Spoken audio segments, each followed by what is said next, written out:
There are people who run our nation who have been studying our behavior, that run our world, I should say. They've been studying our behavior and most accurately our minds. I was on the road as a documentary filmmaker with presidential candidate Bernie Sanders when I actually saw behind the curtain of politics, and I woke up to see what was actually happening in our world, only to figure out, no, that they really want everyone at the bottom, because when everyone is brought from the top and middle class is eliminated and we're now at the bottom of this dependency and we're just the citizens, and then you have the elite looking over us. How do we build bridges to people that are not necessarily with us? To continue to love and accept those that don't get it yet, because they're only blinded by their own compassion. And so you'll own nothing. The reason they have to do that is because the banks, the insurance companies, our government, they've robbed us. They have screwed us over in every possible way. People are finally saying, enough is enough. Our freedom is worth fighting for. Well, if I can't trust them, what do I trust?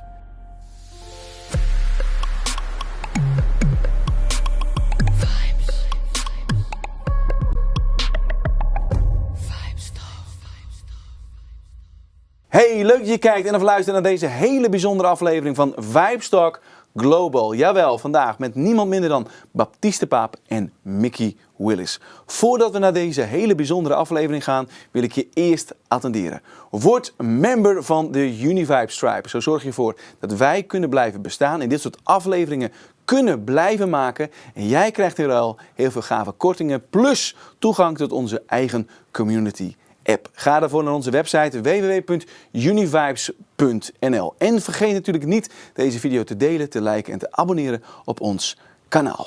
Jawel, Baptist, ik kijk hier al zo lang naar uit. Het wordt een hele bijzondere avond. Want jij mag zometeen niemand minder dan Mikki Willis gaan interviewen. Ik ken deze man, een zeer charismatische man. En hij doet fantastisch werk volgens mij. Kun jij toch kort uitleggen voor de mensen thuis die niet weten wie Mikki Willis is? Wat hij doet en zijn ook jouw connectie met hem? Ja, Mikki Willis is inderdaad een van de meest charismatische mensen, durf ik wel te zeggen. Maar ook een van de meest pure en zuivere mensen die ik ooit ontmoet heb. Mooi. Ik volg Mikki al heel erg lang. We hebben een gemeenschappelijke vriend, Drew Harriet. Drew Harriet is de regisseur van onder andere The Secret. Maar ook heeft The Power of the Heart geregisseerd. En via Drew ken ik Mikki. Mikki is al heel lang filmmaker, documentairemaker in LA, Hollywood. En de eerste film die ik ooit van hem zag, of waar hij bij betrokken was de Moses Code. Zeker een film die iedereen moet zien als je houdt van spiritualiteit, persoonlijke ontwikkeling. En daarin vertelde hij over hoe hij 9/11 beleefd had. Want hij zat daar middenin toen 9/11 gebeurde, in het puin. Hij is in dat puin gegaan om mensen te redden. Wow. En dat zegt iets over Mikki Willis. Mikki is niet iemand die wegloopt. Mikki gaat naar het oog van de storm. Wow. En Mikki heeft een aantal jaar geleden, vlak voor The Big C, een film gemaakt, Plandemic. En die film werd overal gecensureerd. Toen heeft Mikki een interview gedaan met Brian Rose van London Real. Nou, een hele grote podcast vanuit Londen. Ik denk dat de meeste mensen Brian Rose wel kennen of London Real. En omdat die film overal gecensureerd werd, heeft London Real besloten om die film Plandemic op hun website te zetten. Nou, die film werd overal tegengewerkt en gecensureerd, maar is uiteindelijk 1 miljard keer maar liefst gestreamd. Zo. Dus dat is bizar veel. Ja. Juist omdat die film zo onderdrukt werd en gecensureerd werd, wilde iedereen die film zien. Ja. En dat zie je vaak. Als iets echt gecensureerd wordt, dan wil iedereen het zien.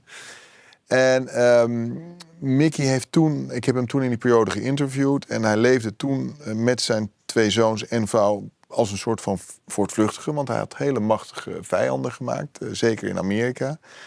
En Mikki is nu een paar jaar later terug met een nieuwe film en die film heet The Great Awakening. Ik heb hem gezien. Ja, jij hebt hem gezien. Ja, nou, waanzinnig. Waanzinnig. Wordt ook wel Plandemic 3 genoemd. En die film die laat eigenlijk zien dat waar het naartoe gaat als wij daar geen stokje voor steken. Als wij niet met z'n allen wakker worden van wat er werkelijk aan de hand is. En die film is voor mij echt een eye-opener geweest. Die film gaat over communisme, gaat over marxisme. Gaat over een systeem en een wereld waarin ik denk dat wij willen daar niet in leven. En hij laat dat heel mooi zien. Hij neemt je mee. Hij laat ook zijn eigen proces zien in die film. Hij was zelf iemand die in 2016 voor de campagne van Bernie Sanders werkte. En op een gegeven moment heeft hij dingen gezien en hij dacht, dit klopt niet. En je ziet ook in die film het moment, The Great Awakening, die in eerste instantie bij hemzelf plaatsvindt. En hij neemt je eigenlijk mee, eerst op zijn reis. En hij gaat dan een aantal mensen interviewen die laten zien van wat hier werkelijk aan de hand is. En ik denk dat het een van de beste films in deze tijd is om nu te zien. Ja, en die docu gaat echt over de hele wereld, hè? Gaat over de hele wereld. Die film wordt vertoond in Noord-Amerika, Zuid-Amerika, Afrika, heel Europa gaat hij nu door. Het is ook een film die gecensureerd wordt, maar het is absoluut een must-see voor iedereen, ook hier in Nederland en België. En jij hebt vanavond de eer. Ja, het is een enorme eer. Het is de primeur.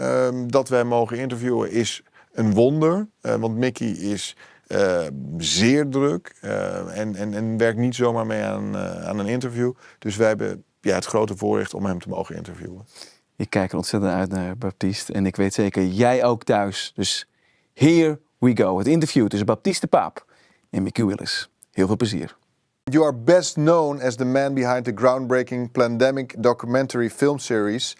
And the first of which was watched over, people, you can't believe this, over 1 billion times worldwide. So this is really mind-blowing. And that film was banned on all major technology platforms. So your latest film and the third installment in the pandemic series is Pandemic: The Great Awakening.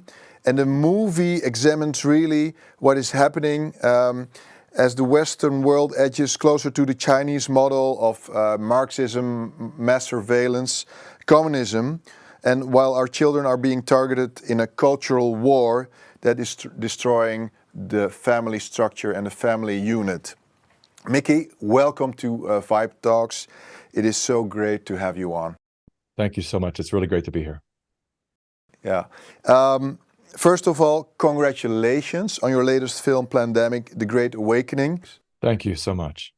You are telling the big picture now, I think, in Pandemic 3. You said this is not really about COVID. It's what COVID was used to advance. In your own words, what is the Great Awakening really about? Well, that's a fantastic question. The Great Awakening is about a decades-old agenda to destroy America from the inside out.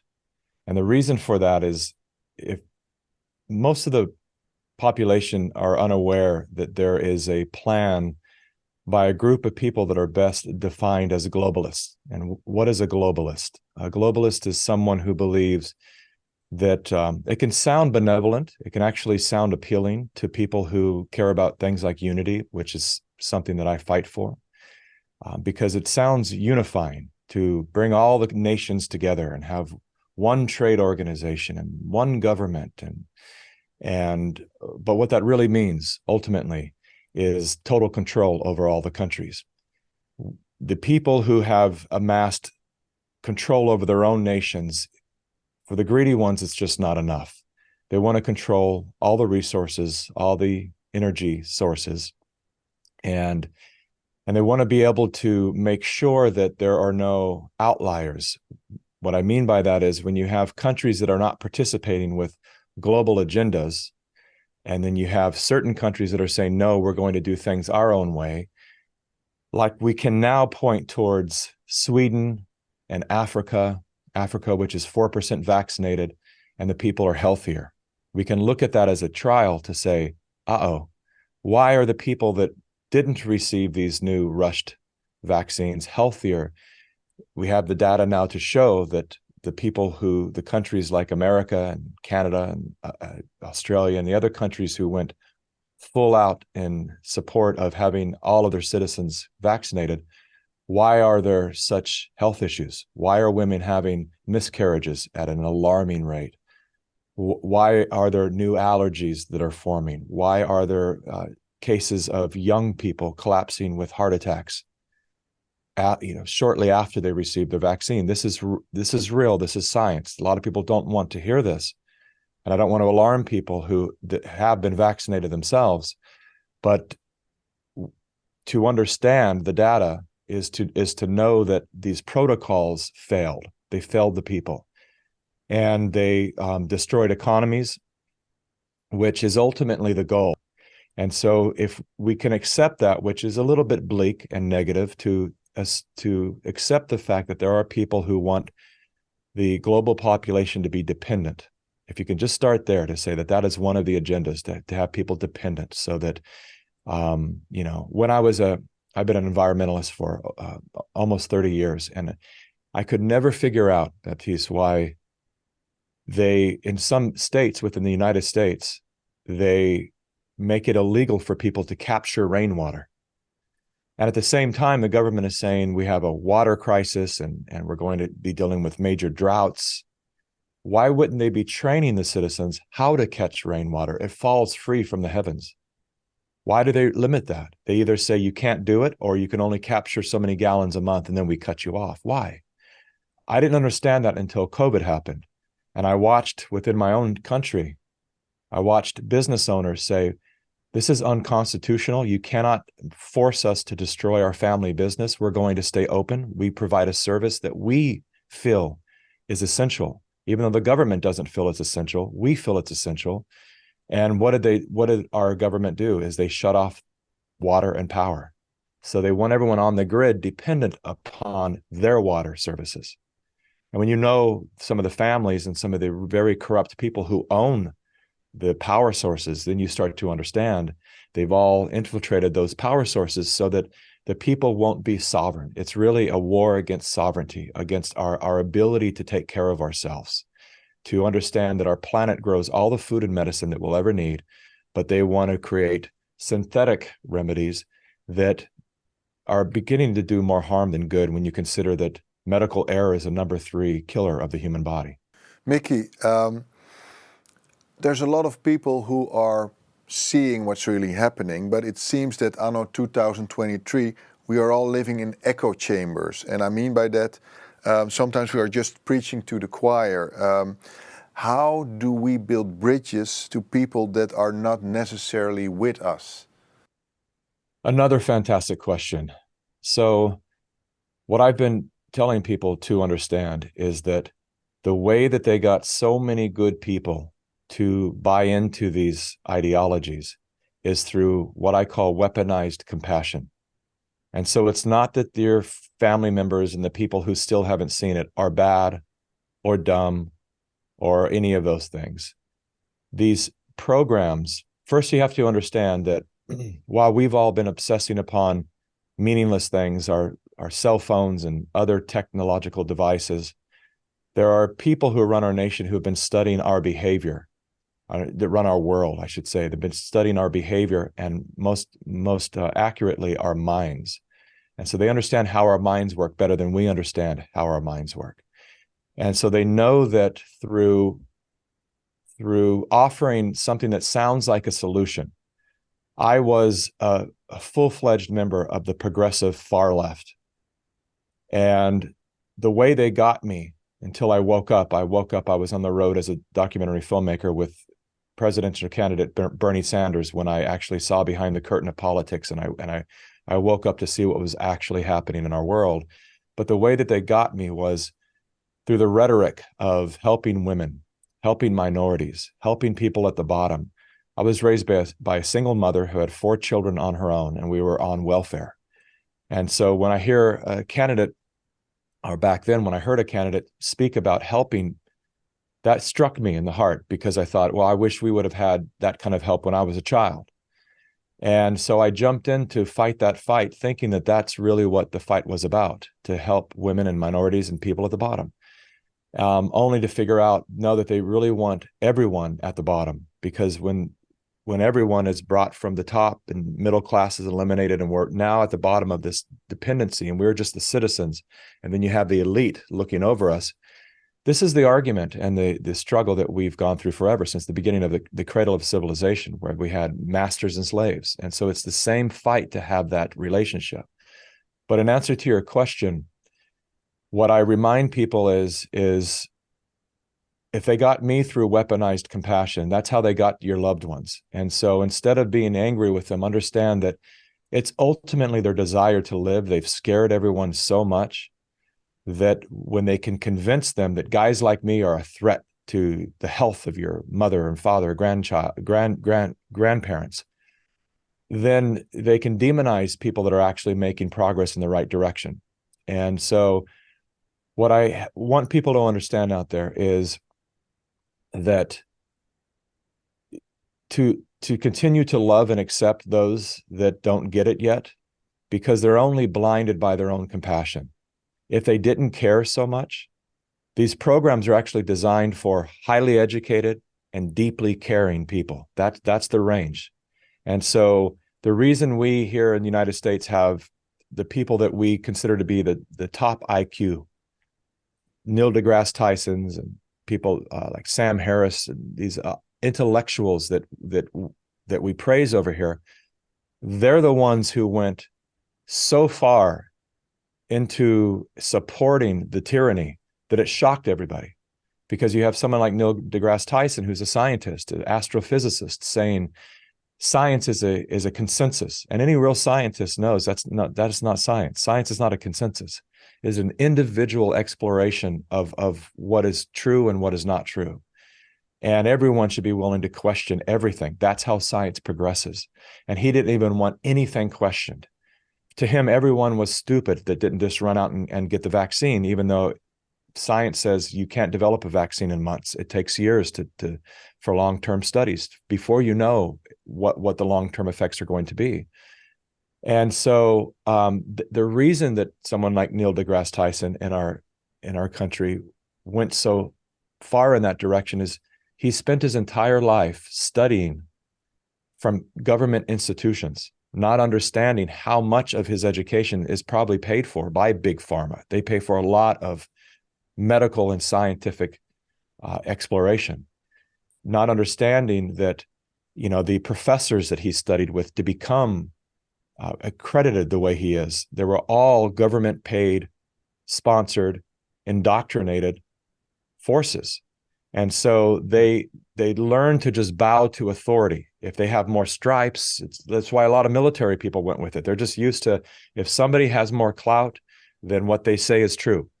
And that's a very dangerous place to be in, that all of us need to question everything that's being said. So that's my answer to your question, is just remember that, we keep loving the ones around us that don't get it, and keep living by example. And the people are gradually waking up, especially as these things are starting to return in the United States, where they're wanting to do mass mandates again. People are finally saying enough is enough. And now I'm ready to listen to what those people have been saying for the last 3 years. When I watch your films, I sometimes feel that you are holding back.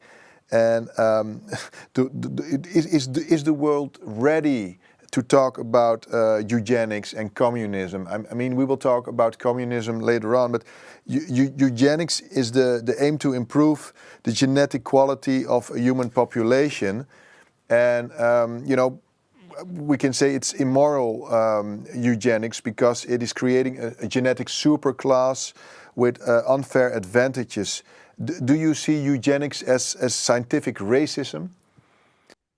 I do, and you're completely correct that I hold back in my movies, and it's really because it's a strategic move. If we say too much too fast to the people, it prevents them from being able to hear anything. And I've been very aware of the truth tellers who came long before me, the David Ickes of the world and my friend Alex Jones, and who have come out to say things they probably shouldn't have said too early. And now those things that they said 10, 15, 20 years ago are still held against them today, even though their reporting has been far more accurate than any of our mainstream media reporting. They have been right a lot more than they've been wrong, and our media is wrong a lot more than it's correct. And so I it's funny you mentioned eugenics, because it was going to be a subject matter that we were going to release in Plandemic 2, Indoctrination. And I decided to leave it out because I didn't think people were ready to hear that kind of an idea yet. And so I chose to leave eugenics out of part 2, even though it's a very real thing. And is it race-based? It is, and it's also class-based. It's not just race. But there are, again, going back to what I said a few moments ago, the relationship between master and slave. Since the beginning of time, there have always been the dominant that rule over the weak. And they get them to do all of their hard labor. We need a pyramid. We're not going to build it. You are going to build it for us. And then we have to ask the question, though, how is it that back in the day of the cradle of civilization, when you had maybe kings, queens, pharaohs, a small elite class of maybe 200 of them, and they have 20,000 slaves, and the elite class is in terrible shape because they don't ever have to work. So they don't move their body. There's no muscle mass. And the slaves are behemoth monsters carrying stones all day long. And they didn't have the kind of technology and weaponry that we have today. So what stopped? What stopped the slaves from rebelling against the masters? We have to ask ourselves that. What is the weapon? How did they keep everyone in line when they could have just stormed the palace, the castle, and there would have been nothing that the elites could have done to stop these slaves from taking over? The answer is mental manipulation. It's mind control. So from the very beginning of time, the slaves were told the elite have a line to the gods that the lowly peasants will never have. And they're the chosen ones. That's why they're the noble ones with the crowns and the jewels. And so they dress themselves up to appear to be so noble that the poor slave thinks that they're so beneath these people when they're just human beings in total equality. And so they convince them through mental manipulation that God listens to me and not to you. And if you even have a thought against me, God will tell me. So you can't even think a dirty thought against me. And then what they would do to show the rest of the slaves is they would stage a public execution. They would throw someone to the lions to say this person had a thought about the king or queen that they shouldn't have had. And then the other slaves go, wow, they really can hear our thoughts. And look what happens to the people who step out of line. So just do your work and don't even think. And it's very similar to what's happening right now. Things haven't changed. We've just invented a bunch of technologies that make us seem so much more advanced. But that same inclination for these elite classes to rule over the lower classes they're still driven to have that relationship with us. But this is the moment that the slaves are finally waking up to say, hold on a second. Do they really have a line to God that we don't have?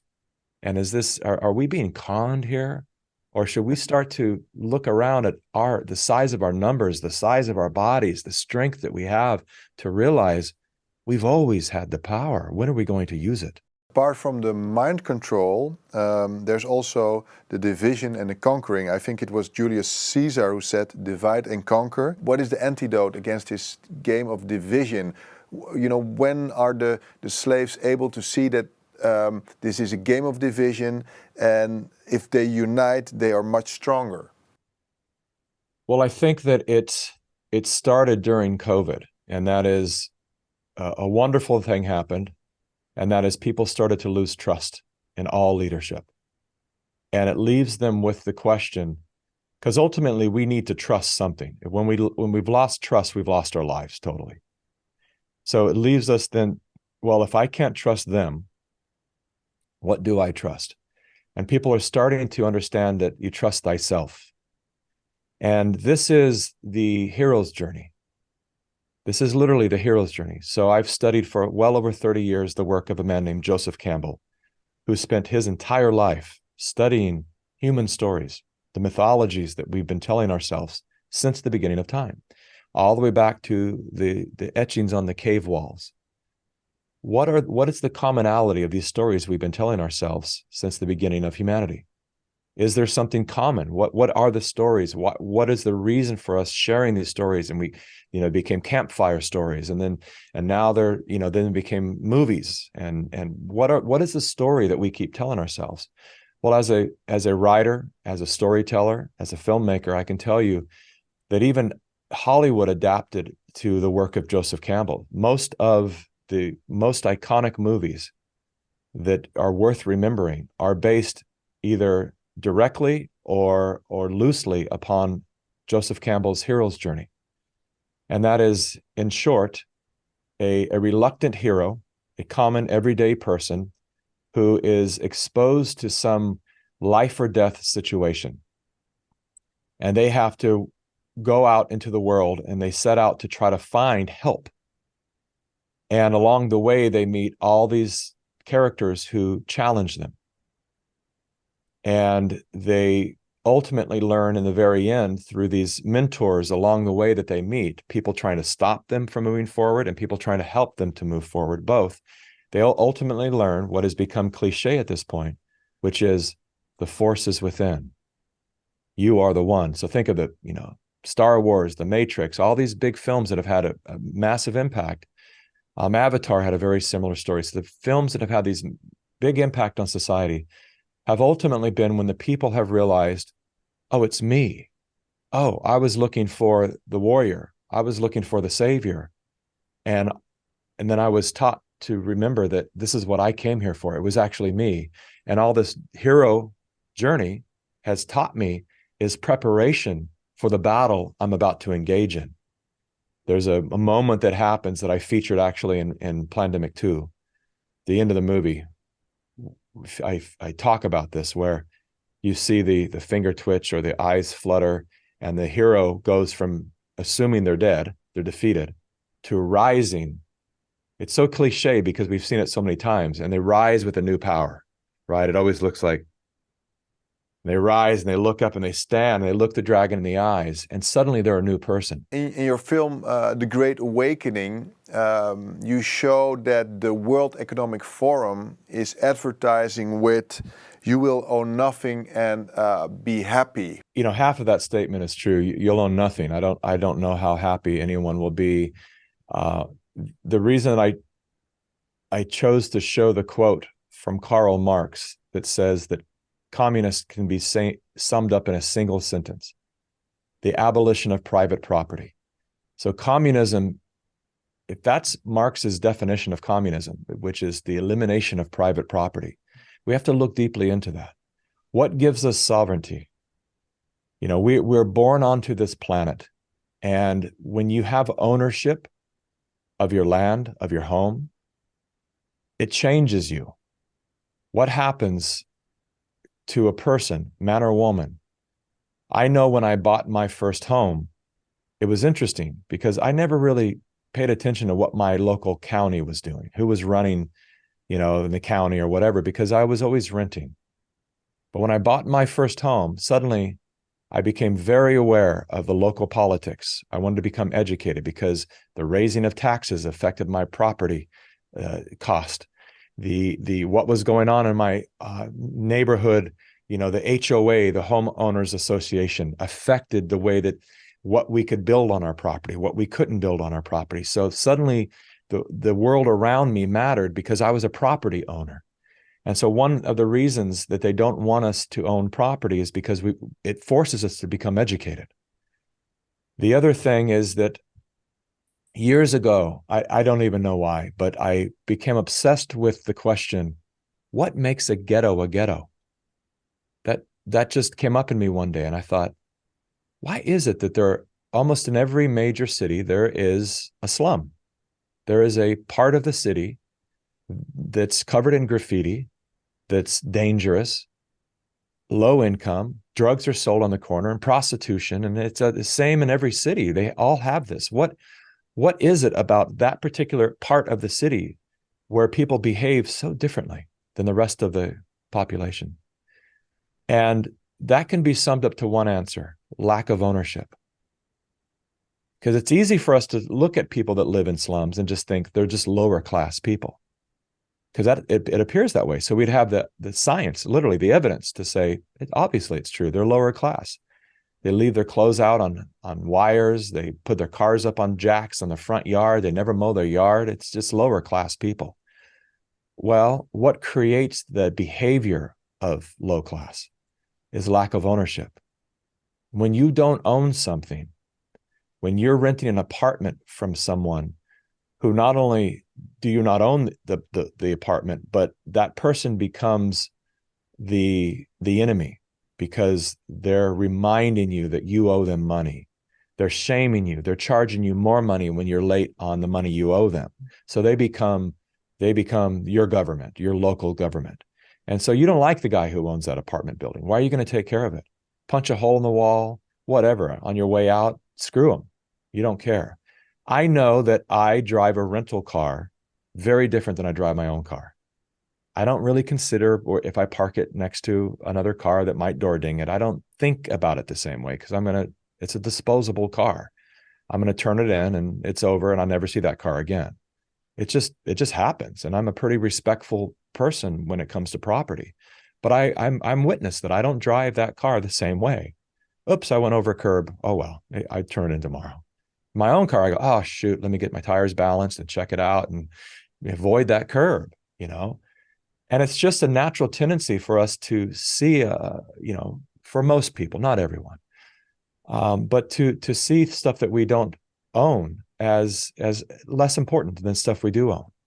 And so you'll own nothing. The reason they have to do that is because the banks, the insurance companies, our government, they've robbed us. They don't have our retirement funds.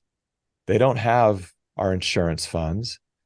They have screwed us over in every possible way. So if we can expect less, if we can reduce our lives to living in a little tiny home with a solar panel on the roof and not ask for much, it brings us closer and closer and closer to that lifestyle which most third world countries experience. They don't ask for much. The people live in a shack and they don't even have running water, and they don't complain about it because they don't even know it's possible to them. They have lowered their standards of living to such a degree that they're used to having 4 children and 2 of them dying. Like that's okay. We don't have sanitation. It just happens. You're going to lose a few of your babies when they die. It's become normal to them because of the way that they've been treated for so long. And so you start to lower your morals and you don't ask. Now you don't have any money. You have no power. What are you going to do to these powerful forces? You're going to sue them? Who has the resources to hire an attorney to sue these major forces who have teams of lawyers and unlimited money? They can do whatever they want to you and to your children. And what are you going to do about it? Which is why so many of the third world nations are the nations where children are trafficked the most. Because they know, look, if you go kidnap some children from Mexico or Honduras, what are they going to do about it? Nothing, except for cry. They can't retaliate. But when you take an affluent person who has money and attorneys and their own sovereignty, then you got a war on your hands. And it just takes one powerful person to take down an entire institution. And they don't want that. So Mikki, you just said Marxism can be summed up in one single sentence, and that is the abolition of private property. And we just talked about you will own nothing and be happy. But is this also why Bill Gates is basically bought up all the farmland in your country, the US? It absolutely has everything to do with that. And so that's what people need to understand, is to start to use common sense to look at the situations, to say, wait a second, there's some conflicts here. There's something that doesn't add up there. You have to look at it that way. When we look at the fact that Bill Gates is buying up all the farmland, and he's also created an entire narrative that gas from cows are one of the major contributors to climate change. So we have to eliminate all the cows. And he happens to be the guy who owns the patents and the entire world of synthetic beef. It just takes a tiny bit of common sense to understand he's monopolizing the market. Just like John D. Rockefeller did. The Rockefellers were a living example for the Gates. William H. Gates Sr., Bill Gates's father, actually has a comment out there saying that everywhere they wanted to be, the Rockefellers were already there and doing an incredible job. So they decided to emulate the Rockefellers. What did John D. Rockefeller do? I'll tell you in a nutshell. He was America's very first billionaire. And he became a billionaire mostly off of owning all the steel and all the oil.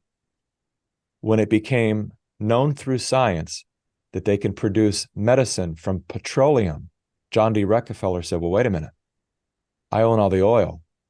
I can own all the medicine. And so if we can now, I can never compete with nature. It can never create a medicine that can compete with the brilliance and resilience of nature.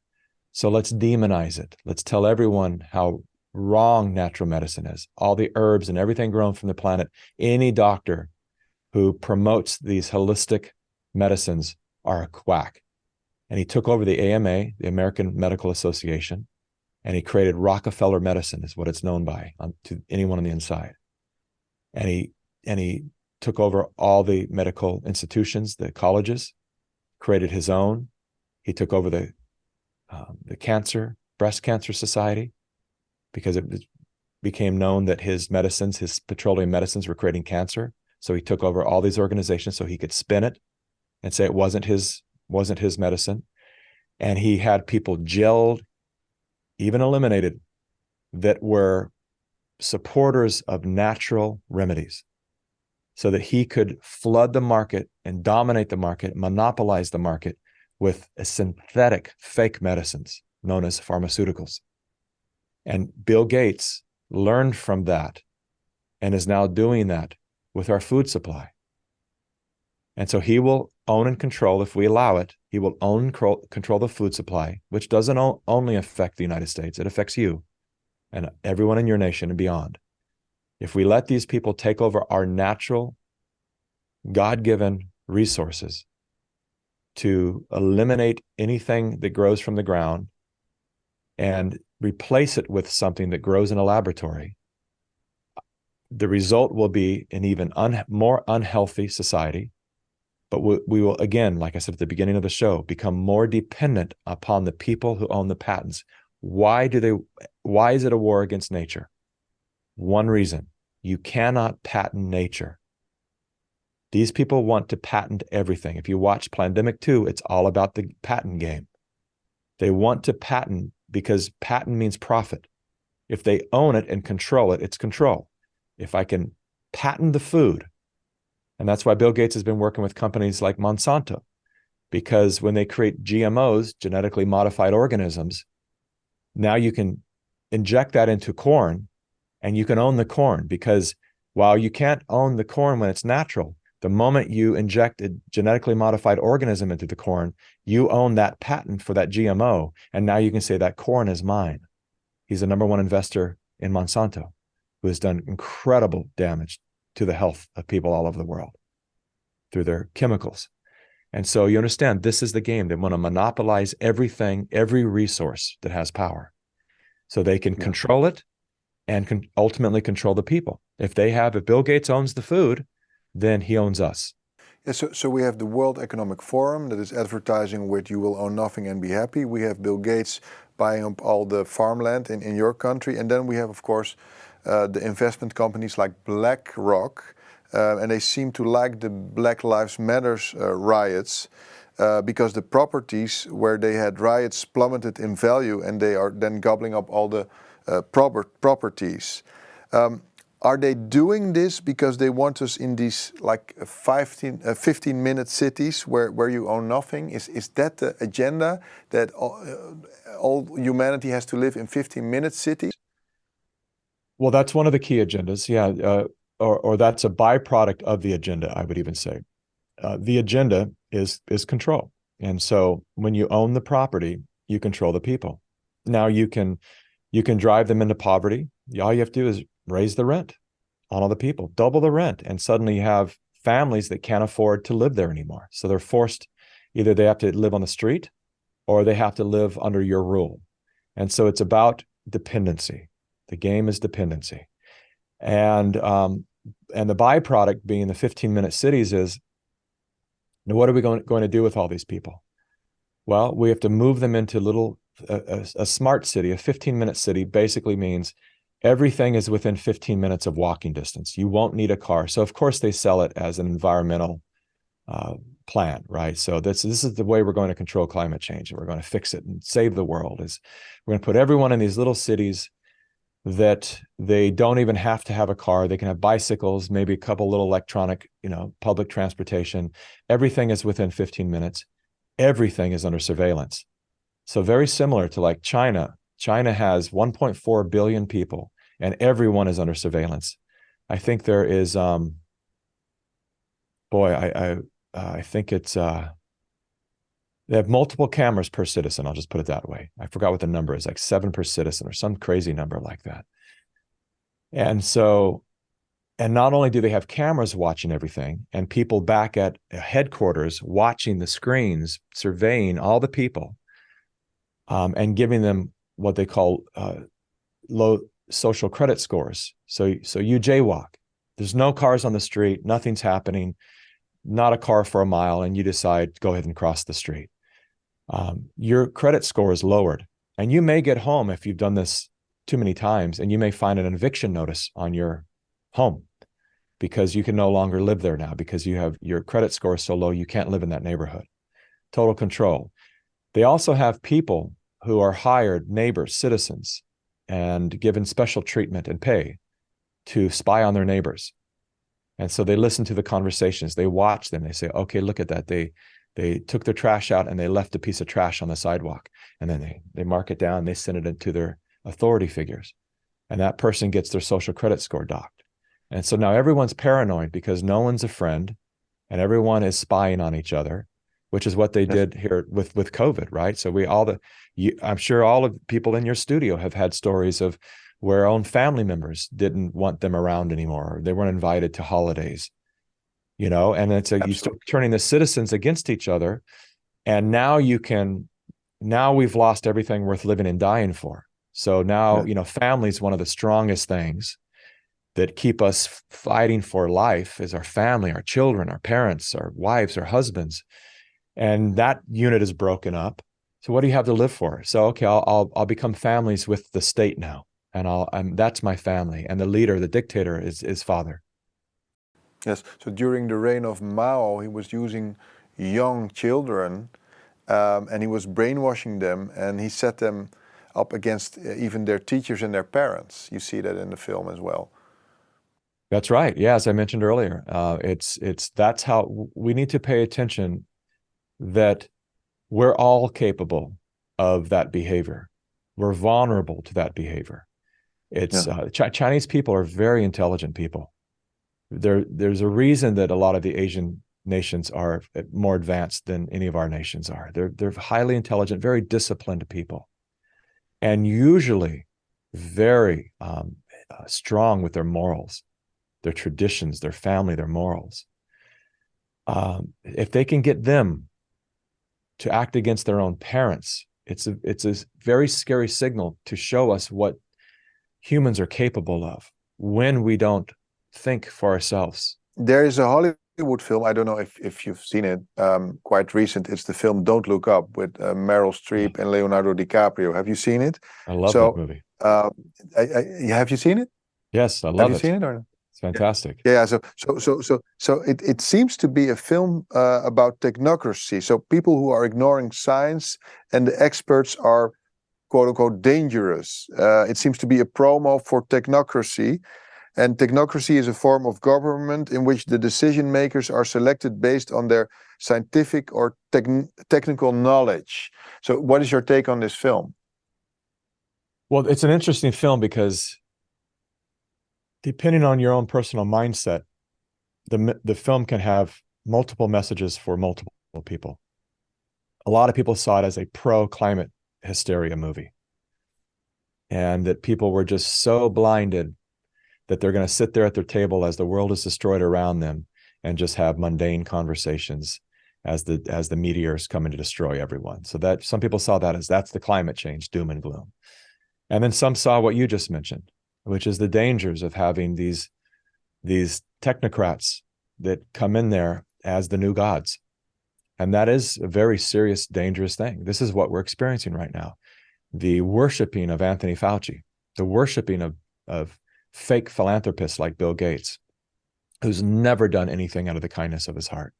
Everything that man has done has been a strategic investment into his pocketbook and his status of power.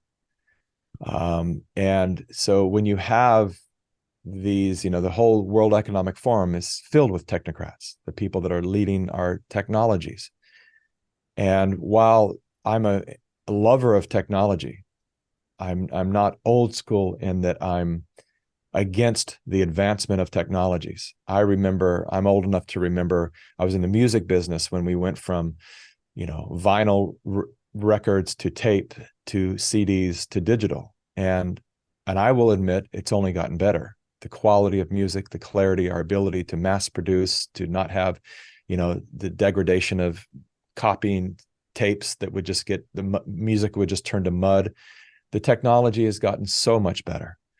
And the same for the film world. When it went from film to shooting on video and editing on video, nonlinear. I've done both. My first film, I had to actually splice and cut the negative and glue it together, and it's an archaic, crazy way to make a movie. Digital, that you can move things around, nonlinear all day long, and nothing gets degraded, is far superior. So I support the advancement of our technologies. But the question, as I alluded to earlier, is when are we going to become responsible enough that we understand that all of our technologies have the power to be weapons or tools? And through our greed, through people that have no morals, they will always take the technologies too far. AI could literally free up humanity. AI is an incredible tool, and it just very likely will be a horrific weapon because we will allow it to use us instead of us use it. If we were responsible enough to say, when is too far? Let's draw a line and let's agree, like they do with like nuclear technologies. They sign treaties and they say, listen, we understand the future implications of this technology. So let's sign treaties to say we don't go any further, because we understand if we go too far, we blow up this entire planet and we're all dead. So let's create a treaty that limits that tendency to take things too far. We need the same type of regulations around things like AI that says, listen, this could free up humanity. We can literally let robots and machinery do all the backbreaking jobs that are creating so many health issues, and literally keeping people enslaved to do this mundane. People weren't built. I mean, look at the people working on assembly lines that just do this all day long. That's unhealthy. Anything that's on a repetitive robotic behavior like that is unhealthy. What it's doing to our neurology is not healthy. We're meant to have new experiences and to grow in a forward fashion, not in a loop.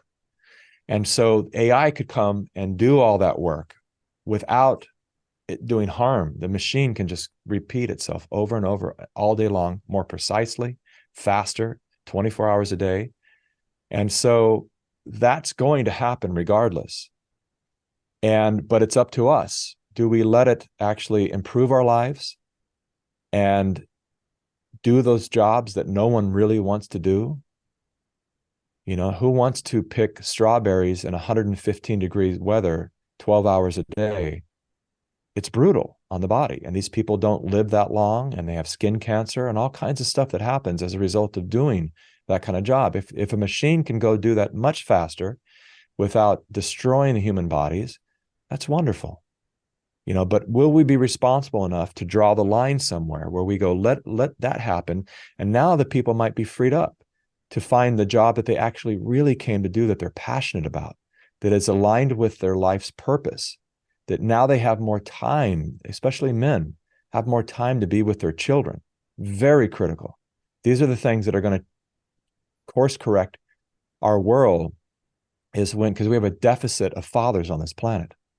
The fathers are working so damn hard, 6 days a week. They get that one day off and they just want to stare at basketball all day long. They don't have time to have dinner with their children, to find out what their children are up to give their sons advice on how to live, how to move forward, how to be respectful to women, how to be honorable men, how to avoid the traps of the internet and all the stuff that these horrible platforms are teaching our children, that demoralizes them, how to untangle themselves from the dangerous, weapons that we're creating around us. AI could create that for us. It can, but we have to step up to break the illusion that it's somebody else's responsibility to control this, and that we're just going to vote the right person in and they're going to suddenly make sure that we're safe. It'll never happen. We have to make sure, how are we engaging with it? How do we engage with the internet now? Is it healthy or is it destructive? Are we allowing our kids on TikTok? Are we allowing them to have their own YouTube channels where you become addicted to being liked and followed? That's what those platforms teach, is that, likes become a currency. So now you start to perform for the audience and you realize, wow, this really shocking video I did where I slapped my friend in the face, this got the most views I've ever gotten, the most likes I've ever gotten. So let's go further now. Let me punch him in the face. It becomes demoralizing because you're just performing now for the currency of digital likes, and you're following people and letting people follow you. So the follower mentality gets enhanced. We have to understand this is the psychological repercussions of allowing our children to be on these platforms all day long.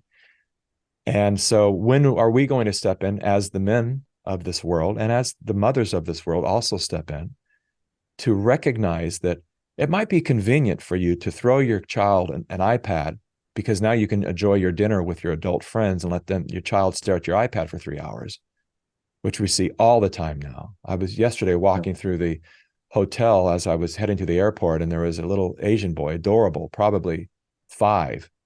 And the father's walking through the casino, and the kid never looked up. Obviously he was aware of where his father was, but he had a phone like this, and everywhere he went, he's doing this, and he's walking. He's never even looked up at the world around him. And so the Look Up movie, I thought the title was fantastic too, because we need to look up and understand what's going on around us. Mikki, let's talk about the work of George Edward Griffin. George Edward Griffin. I hope I pronounced that okay. He's a very eloquent speaker. He's well known for his book, The Creature from Jekyll Island. It's about the Fed. But he becomes an important part of the film, and he really breaks down communism for us.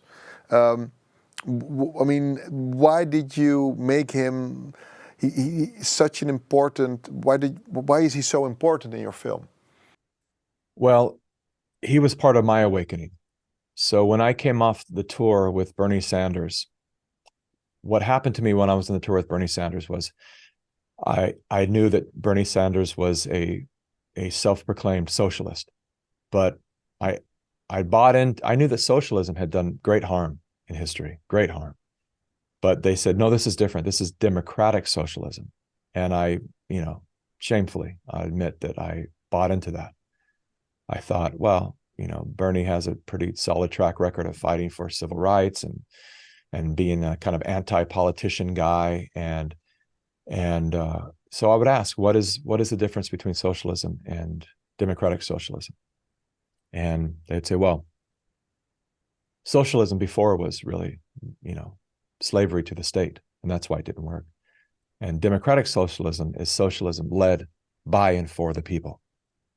So I went, oh, this is interesting. I'd been to Burning Man before in my life, and I thought, I remembered that experience, thinking everyone kind of bartered and exchanged, no money exchange, but you said, I'm hungry, and they'd say, awesome, I'll cut your hair and we'll feed you breakfast or whatever it is, like you exchange services. And I thought that's kind of cool experience.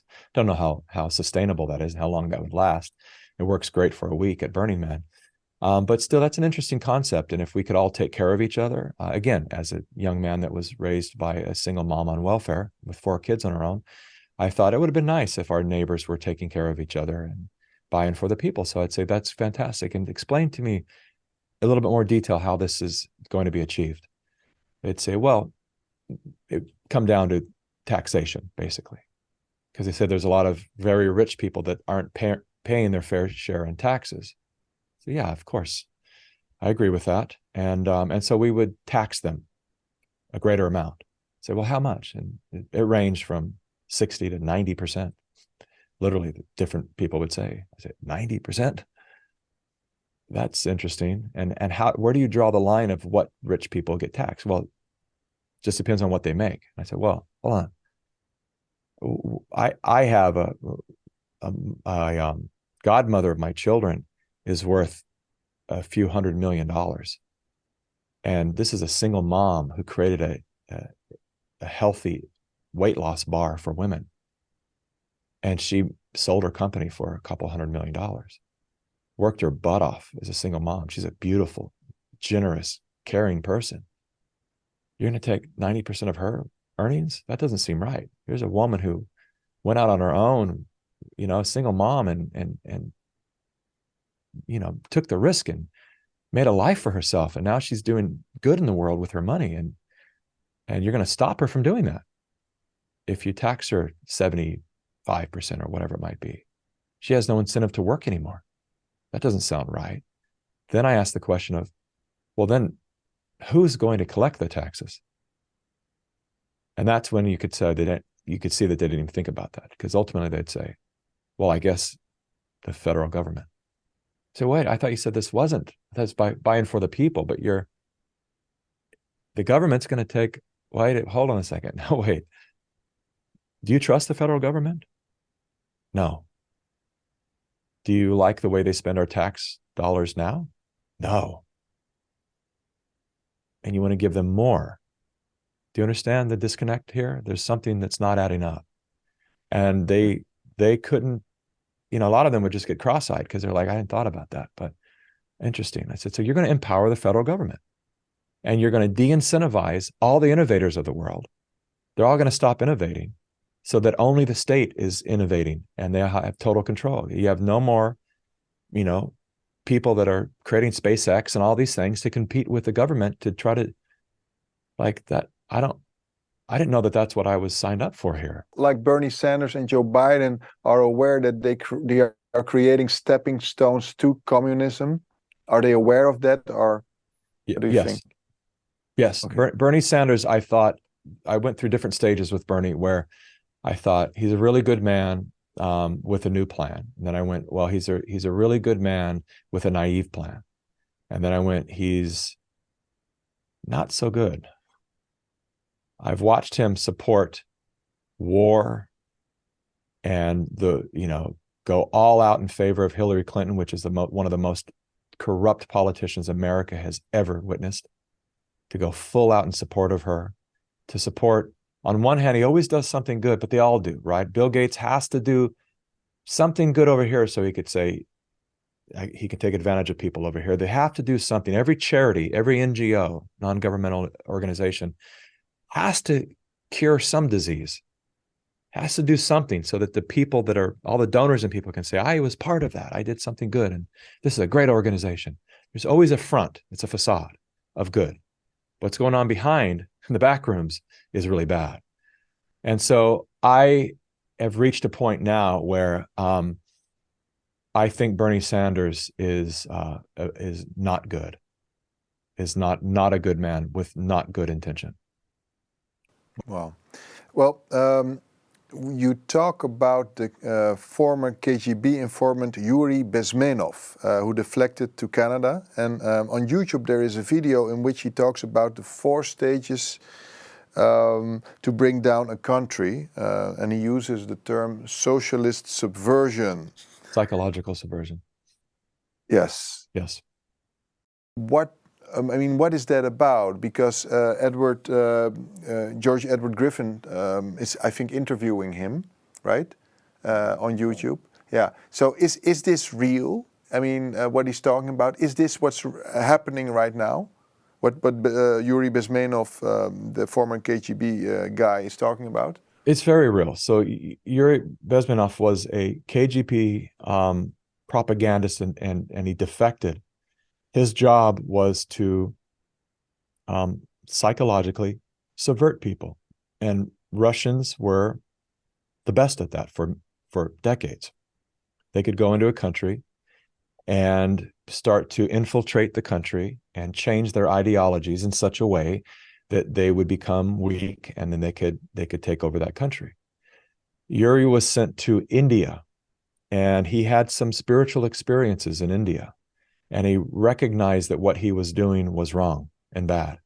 And he disguised himself as a hippie in the 70s and escaped India and escaped to the United States, which is a very deadly thing to do.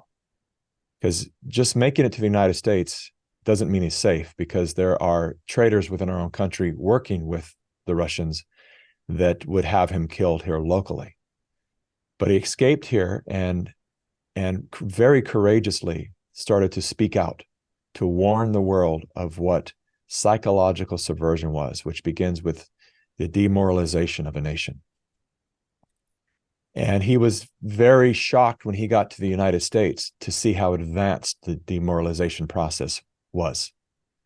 He was very shocked, because coming from Russia to India, then to America, to see the sexualization of, women and everything that was on TV, it was shocking to him that there was this demoralization that was already far advanced. But his warnings, the world, it's funny that you mentioned this too, because we left an entire Yuri part out of the Great Awakening that just today, before this interview, I asked my team to bring up for me, because we're going to release it on its own and put it out in the world to understand how these stages of demoralization and subversion take place. And so they walk through all the different ways that they subvert the people to release their own moral foundations, and to thus become ultimately dependent upon the leadership, and turn the people against each other ultimately. And so Yuri's warnings were spot on, and they were not enough of the very few people in America listened to him when he was here. And he says, it's shocking to me that here I've come to risk my life. I have a family, a wife, and I've come to risk it all to warn America what's really happening from the inside out. And very few of you Americans want to listen to me. And you call me crazy. And turns out he wasn't crazy. He was spot on. And people just didn't want to believe what he had to say. And now, as a result of that, they're suffering the consequences of not listening. Yes. Even Mr. Griffin is baffled by the fact that it's really happening right now in the film.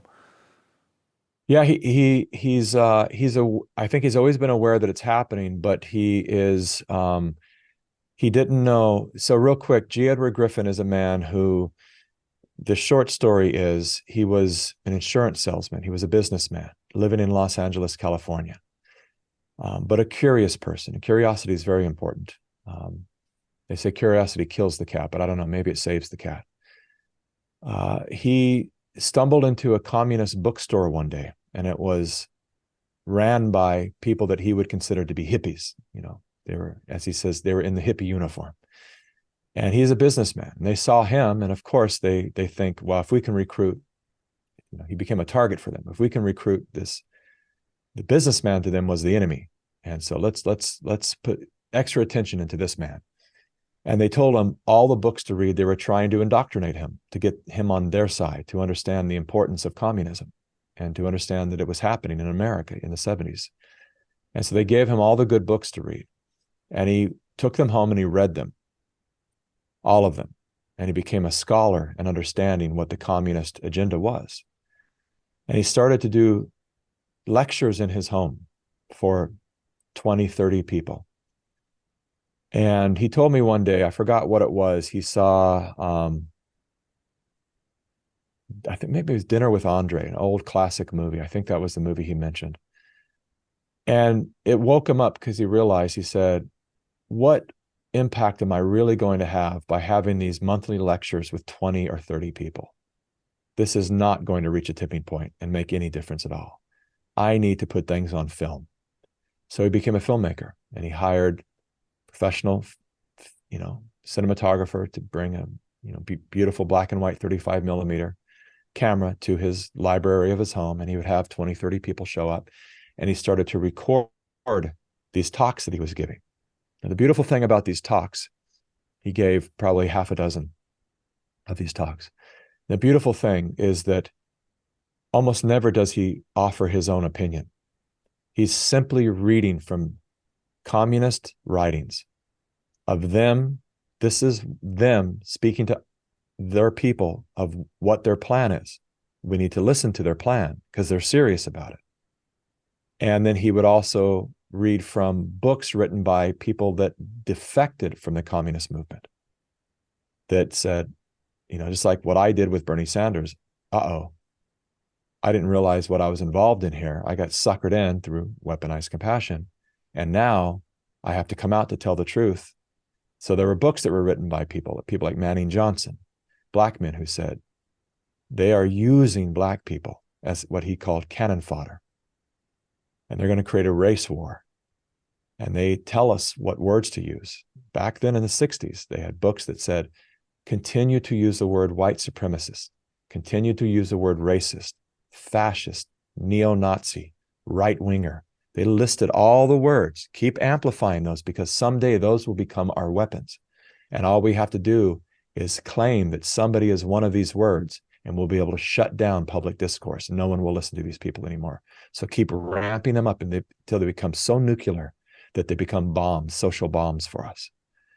And so he came out to tell them. That's what's happening right now. That's exactly what's happening. He came out to tell people, I was on the inside. I know what their plan is. So G. Edward Griffin would read these manifestos to the small group of people, and he put them on film, and they set for years, for decades. And, a fringe amount of people would see these films online. I stumbled upon them when I came off the road with Bernie Sanders, and I was like, I need to know the truth of the communist movement today. What is happening here? I thought it was dead. And I stumbled upon the work of G. Edward Griffin, and I watched, the first film I watched is called More Deadly Than War. And I watched it, and my jaw hit the floor, because literally everything in that film is happening today. Everything that he said they're going to do is happening today. And to the detail. They're going to create anti-fascist organizations. They're going to declare autonomous zones. They're going to defund the police. They're going to burn down the cities. They're going to create a race war and organizations that look like they support black people, but they really aren't. They don't. And as I saw this immediately as a filmmaker, I could see the split screen of. I thought, wow, got to show that 1960 film compared to what's happening today alongside of it, split screen, so people can actually see that it's here now. I've never been a fiercely religious person. I actually avoided religion almost all of my life until the last few years, until I realized the importance, the critical importance of surrendering to a higher power. When we think that we are the greatest power, that is one of the most destructive, egoic ideologies that we can adapt to. And that's what a lot of these people, the elites that are running this, one thing they all have in common, we've done a deep dive on what their archetype is like and what makes them able to do what they're doing. The Klaus Schwabs, the George Soros, the Bill Gates, Anthony Fauci's, all these people, they're atheists. They believe they are it. They are the top of the food chain, and there's nothing above them. It's a very dangerous thought. Then you become in service to yourself, and that will allow you then to destroy others because they're not you. And if they pose a threat, even if the threat is imaginary, then you feel justified to eliminate those people. You are the king, you are the queen, and you just have to protect your throne. And that's what a lot of these people are living from and through right now. And when you have a belief in a divine intelligence, I always say by whatever name you choose. And a lot of my Christian friends get angry at me. but I'm not going to be arrogant enough to negate other people and their beliefs. I've been around the world, and I found great value in Buddhism and Taoism and different religions that I've studied. And so I won't tell anyone else that your God is false and mine is real. I won't do that. All I care about is you are aware that there is an intelligence that's far beyond yours. Even if you want to call it nature, that's fine with me. What informs the nature around us? Why is the nature behaving so much more intelligently than the humans are? The nature isn't just out to destroy itself. That nature works with purpose. The leaves know when to fall off the tree and to become compost for the ground. The dew comes every night to feed the grass. We have a balance of moon and sun. If that were ever tipped out of balance, we'd all die. There's a real divine orchestration of the way nature operates. And humans, with our free will, are operating in a very chaotic manner. And so to understand the importance of tapping back into, and this is the moment when people are actually finding a greater power, because we've been listening to authority figures, other humans, for way too long. And now that people have lost their trust in authority, they're coming back to say, what do I trust? As I said in the beginning of this program, myself. What does myself really mean? The intelligence that comes through this vessel that I call myself. And what is that? Call it whatever you want to call it. I had a profound Christ experience in 2008 that opened me up to that intelligence. And I know people that have different names for it, and that's fine with me. But when you listen to that intelligence, we're guided into right action. We're guided into action that actually supports the evolution and the blooming of our lives instead of the destruction of our lives. There's something very divine that starts to unfold, and we make the right decisions in our lives, the right decisions for our children, the right decisions of what mate to choose, because we're not just going off of what man tells us to choose and what's cool or what's hip this moment, what's trendy, but like what's right, what's the right choice. And I'm doing my best as a man to listen to that guidance in every choice that I make. And it can be challenging sometimes because the mind gets in the way, and sometimes you confuse it for, is this my conditioned mind speaking, or is this that divine intelligence coming through? And it's one of the reasons why we need to find more stillness in our lives. People are moving too much, too busy, constantly moving. And in our little moments that we have stillness, we fill it full of scrolling on our phones and keeping our mind, the momentum going. But the stillness of sitting still and letting the mind wind down, that's when the communication of that intelligence becomes clear. Like, oh, this is the higher intelligence coming through right now. I know what to do now. Thank you. Moving forward. My next film will be this. I have no doubt about it. No one can talk me out of it because I understand I have been directed to do this, and I'm in service to that. Yes. And not just what would be cool or trendy. What do I do next to get more popular? All that BS goes out the window. It doesn't matter anymore. I'm not in service to me, but to something greater than me. And I think that's where we're starting to come back to nature. We're kind of coming full circle, where people are realizing that maybe I should grow my own food. Maybe I should get my hands in the soil again. Maybe I should reconnect with the very thing that I've been severed from, which is the nature around me. You know, the way that the indigenous people still listen to the waters around them. They still can look at the sky and understand where the storms are coming. I had a friend of mine who did an interview with an Amish community, and they asked him about, are you guys going to get the vaccines? And they said no. And they said, are you even going to get tested? And I'll never forget the look on this Amish person's face. He looked at the reporter and he said, why? I know when I'm sick. We know when we're sick. We listen to our bodies. Why would we listen to some test outside of us? Our bodies are the instruments, and our bodies are kind of like an instrument panel on a car. They tell us when the oil's low and the gas and RPMs and all of that, if we just learn to listen to it again. But we've ignored that. We've taken the dashboard out of our car and we're letting somebody else tell us, you need this. Okay. and it's not what we need. It's we're listening to others, and we need to tap back into that divine intelligence. Yeah, in stillness and nature, we have a better connection to our, let's call it higher self, or whatever you would like to call it.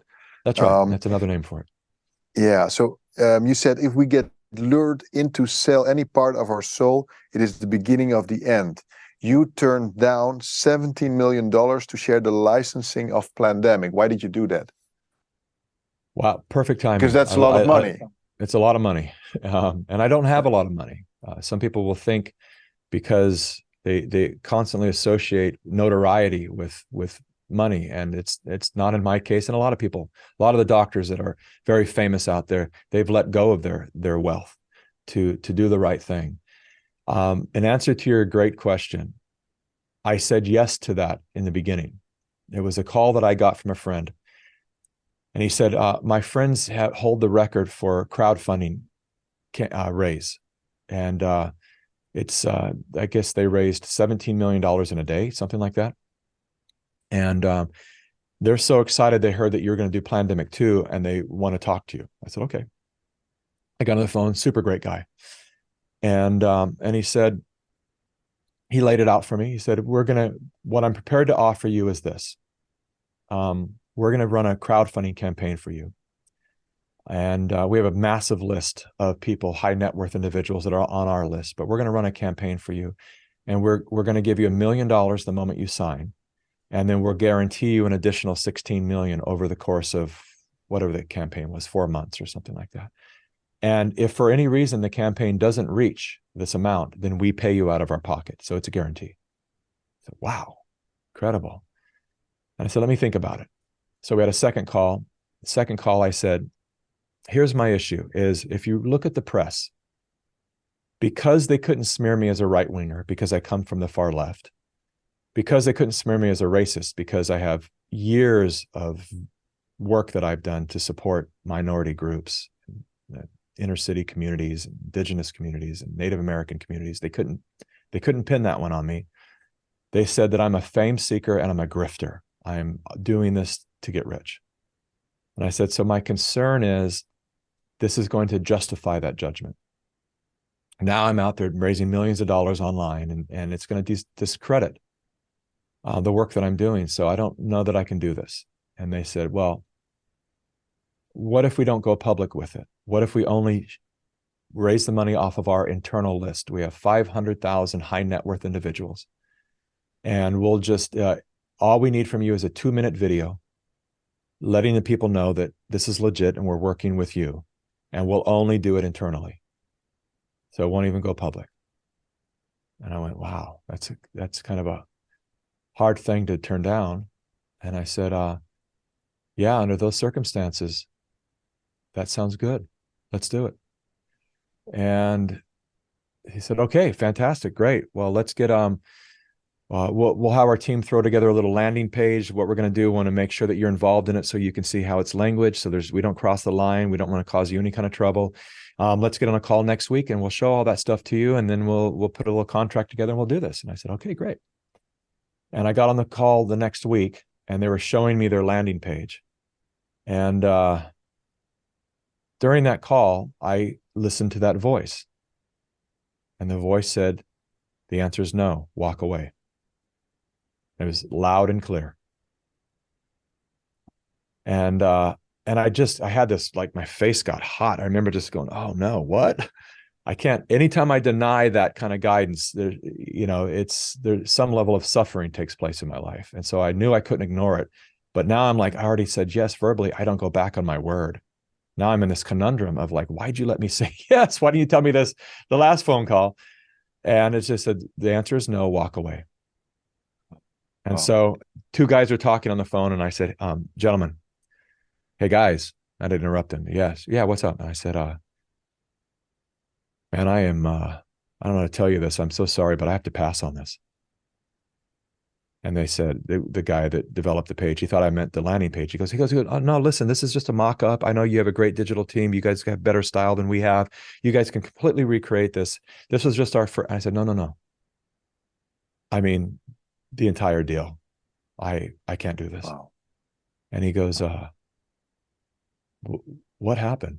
You know, like, was it something I said? And I said, no. I said, it's hard for me to explain to you right now, but I'm really clear that there's no, and then it went into this look at my friend who brokered the deal was on the call, and he goes, hey bro, he goes, man, I know your heart. I've known you for years. He goes, imagine what you do with $17 million, how much good you're going to do in the world. And I said, I understand. I understand. All I know is I'm super clear right now that I have to say no, and I don't know why. But there's nothing you guys can do to turn me around right now. I'm going to listen to this. And I said, listen, and I give you my word verbally. I feel horrible. Send me a bill, whatever time whatever you've created, I'll pay it. Whatever amount it is, I'll pay it. I'm so sorry, guys. I hung up. My friend calls me right back. He tries another round. He's like, listen, man, these are good. I said, it has nothing to do with these guys. I know they're good guys. I'm not going to ignore this direction, which is walk away. I can't do it. I'm sorry. And I'm so sorry if it put you in a bad position because you're the one that introduced me to these guys. I am so sorry. Let me know how I can make it up to you, but I'm out. Wow. A couple of weeks later, my wife is scrolling through her phone. I wake up and I could see the bathroom from the bed, and she's just going, oh God. I go, what's up? She goes, oh, this is not good. And she goes, Steve Bannon's being indicted. And I was like, Steve Bannon, those guys said they worked with Steve Bannon. They said they'd raised money for him for another project. What? Let me see that. They bring it over to me. There's a list of names. All of them got indicted. Wow. Oh. So your wife was not sorry that you turned down the $17 million. Well, I'll tell you, I skipped that story. So before this happened, I came home from that meeting and I walked in, and my wife was sitting on the bed. She goes, how'd it go? And my kids knew, my wife knew. I'd already made the mistake of telling them. My wife's an incredible woman. She goes, how'd it go? And I said, and she was standing up. I said, sit down. And she sat on the bed. And I said, I had to pass. She goes, what? What happened? And I said, I just got the guidance. It was so loud and clear that I had to walk away. My wife is so amazing. She goes, oh, well, good for you. She said, you know what happens when you ignore that? That's it. Now, my kids already had go-karts on the list and all this stuff they were going to get, so they were a little more upset. They didn't understand the moral dilemma that I was in. But anyway, so it turns out that, and these were good guys. I think it was a complete political hit job, but they all got indicted, and I would have gone down with that. And it would have killed the pandemic brand. And so those are the things that have happened in my life that make me understand there's something so much more intelligent than me, because I could have easily been lured by the money, but I just, when that came in. And I was wondering about that because I spoke to Erik Velderhof, who is, by the way, Dutch. His father is a very well-known TV presenter here in the Netherlands. I think you know that, Rick Velderhof. But yes. You don't charge anything for the film. Everyone can see it on the website pandemicseries.com. You're not charging any money. Why are you doing that? Well, first I want to say that Mr. Velderhof, Erik, is solidified my love and admiration for the Dutch people. I've had several friends, but working with Erik was the thing that had me realize there's something running through the veins of Dutch people that is very unique and wonderful. My every encounter of working with Dutch people is they're very straightforward, very honest, very also very cordial and very intelligent. And so, Erik, if you're watching, that's my plug for you, buddy. I couldn't have done what I'm doing today without you. So thank you. And thank you. He's the one that set up this interview that I'm grateful for. Absolutely. The reason I give the pandemic films away is there's a couple of different reasons, but one of them is to bypass the gatekeepers of censorship. You have to decentralize the distribution. It has to become people powered. The moment you want to put it on a single platform or maybe 3 platforms, all they have to do is shut down those 3 platforms, which is very easy for big tech to do. And the movie is gone. The reason they can't stop my movies is because I give them to the people. I don't just say, watch them here. I say, here's the file, download it, put it on your computer, and share it from your device. Google came out to say that Plandemic was the most difficult piece of media that they'd ever tried to censor because it was decentralized. It was in the hands of the people. And that's where we have our power. You can't stop something when millions of citizens all over the world are sharing it, and they keep sharing it. And so that's one of the reasons it's the moment you put an ROI, a return on investment, the moment you need your money back, then it limits you to only paid platforms. And those paid platforms, because they are guided under a business model, it just takes a company like Google to call up Netflix to say, you have a movie on your platform that we want down. And if you don't take it down, then Netflix is going to disappear from all search results, which nowadays all these companies depend upon search results. If I go to look for Netflix and I can't find it, then I go, okay, well, then let me try Amazon. I go to another company. I'm not going to work too hard to find Netflix if it doesn't pop up on the front page. And so they know they can shut down these companies because they own all the search results. Google's the biggest search engine. And so you have to decentralize it. That's really the answer to our future and that's the opposite of globalization. Globalization is the centralization of everything. One government, one trade, one power, so they can control everything. But what nationalists want, and I don't mean white nationalists, nothing to do with race, but people who care about their nation, they want nationalism so that it's sovereign nations. Now we can decide as a nation what our rules are. And we have our own oil, our own gas, our own food. We take care of ourselves. If we get into an argument with China, we don't have to worry that they're going to cut us off and now our people are going to starve or our inflation is going to go up like it has, because now we have an adversary, a nation who wants to do damage to its people outside of a military strike. They want to get us from the inside out, like Sun Tzu. And so to allow it to go viral and bypass the gatekeepers, I decided to make it free. The other big reason is this. Again, it was listening to the guidance. Once I dug deep into this, I realized that this information has been out there forever. The stuff I reveal through my movies isn't like I'm discovering the information. It's just I'm uncovering it. It's old and it's been there, but it's been stolen from the people.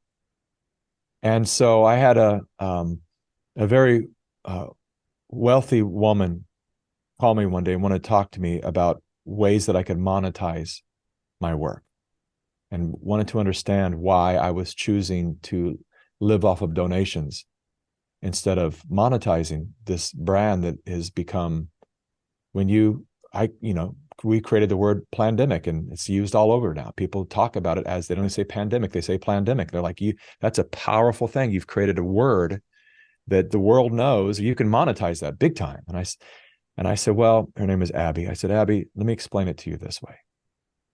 If you came home and everything in your home had been stolen by thieves, and I found all of your stuff in a storage unit someplace, and I rented a truck and I put all your belongings in the truck and I backed the truck up to your front door, and I said, here's all your stuff. How much you want to give me for it? I said, how would that feel? You have to buy your belongings back that were stolen from you. I said, I feel like this information has been stolen from the people. It's not mine to sell back. And so that's the other reason. That's the honest reason, is I just don't feel that, morally justified in selling this information back to the people. Also, that's selfless, but the selfish part of it is if we don't do something fast, I have 2 children, and I'm much more on the selfish level concerned about their future. And for me to make a few bucks now, and for that possibly be to get in the way of the distribution of this information such that the future isn't bright for my children, that doesn't feel like a good strategic move for me either. So it behooves me for my love for my children to get this information out as far and wide as possible without the limitations of trying to make money on it. Yeah. At the same time, you have a talent for communicating this in a way that a lot of people want to see it. I mean, the Pandemic 1 film was watched over 1 billion times. That's mind-blowing. Right? I mean, you have a gift right there. For our audience, talking about the mainstream media, what do people need to know about it, and what are you saying about it in the film? because it seems a problem, the mainstream media, to put it mildly. Well, if I were to identify my personal opponent / enemy, it would be the media. I've been involved in media production for over 30 years, and we know that there are wickedly intended people out there on the planet that are so wounded, and typically it's childhood wounds. It's not getting enough of love from mother or father, mostly father, that these men have gone out of their way to try to fill their voids with a bunch of material items. And when they've reached 60 years old and they realize that no matter what they own, that void is still there, and it's even bigger, then they want control. And then when they realize that even having control doesn't fill that void, then they want revenge. And so this is what we're living through right now. And we'll always have people in society that are that wounded that they will do great damage to countless numbers of people without ever thinking about whether it's right or wrong. But they wouldn't have any power to do what they do if it weren't for the media. They would just be an angry old man in a castle, yelling at kids to stay off their lawn. It would have no impact on society. But because the media, they were able to buy the media and support it, because Bill Gates owns and controls a great deal of the media. And what he doesn't own, Big Pharma owns the rest of, which, in many ways, he controls Big Pharma in many ways with all of his money and donations, investments, I should say. And so when you understand that they are the mouthpiece, no one would be able to hear these bitter, little, angry, revengeful elite men if it weren't for the mouthpiece, the bullhorn that the media is, repeating on loop and destroying the minds of so many people. We have currently in our nation right now the worst president that anyone alive has ever seen. And I don't mean that based upon what party he's from. I mean that on paper. When you understand that everything that this administration has done from the moment it came into office, from the way it handled Afghanistan, all the way up to the latest thing, which is the way it handled the fires in Maui, to bringing us to the edge of nuclear war, to killing our currency, our dollar, to making us extremely energy dependent. Inflation's gone through the roof. Social chaos has gone through the roof. Crime in every city has gone through the roof. No one feels safe anymore. It is, if you just look at what he's accomplished on paper, when I say he, I mean they, it's the worst administration that we've ever experienced here.